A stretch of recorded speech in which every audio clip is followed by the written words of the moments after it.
ఏం చేస్తున్నాం అంబేద్కర్ వాదులుగా మనందరం? ఈ విధంగా ఫౌంటైన్లు పరిసర ప్రాంతాలు ఈ విధంగా ఇది అంబేద్కర్ విగ్రహం పక్కనే ఉన్నటువంటి లైబ్రరీ పరిస్థితి అండి. No lights.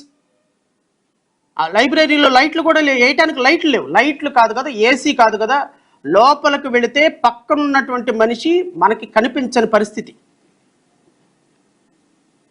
ఎందుకు అంటేనంట నెలకు 10 లక్షల కరెంటు బిల్లు వస్తుందంట. ఆ 10 లక్షల రూపాయలు కట్టడానికి వీళ్ళకి దగ్గర డబ్బులు లేవంట.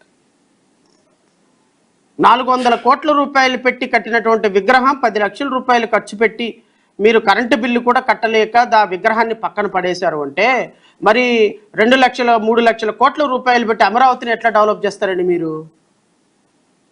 మరి వేల కోట్ల రూపాయలు నిన్నటి వరకు 17 నెలల్లో 2 లక్షల కోట్ల రూపాయలు అప్పు చేశారు కదా. ఈ అప్పు చేసి దేన్ని డెవలప్ చేస్తారండి మీరు? దేన్ని డెవలప్ చేస్తారు సార్ ముఖ్యమంత్రి గారు? మీరు దేన్ని డెవలప్ చేస్తారు? ఈ రాష్ట్రాన్ని డెవలప్ ఈ విధంగా చేస్తారా డెవలప్మెంట్? అరే ఈ దేశంలో మీరు ముఖ్యమంత్రి అయినా, మీ కొడుకు మంత్రి అయినా, మీ తమ్ముడు ఉప ముఖ్యమంత్రి అయినా మీరందరూ ఎవరి మీద ప్రమాణం చేశారు సార్? రాజ్యాంగం మీద ప్రమాణం చేశారు సార్.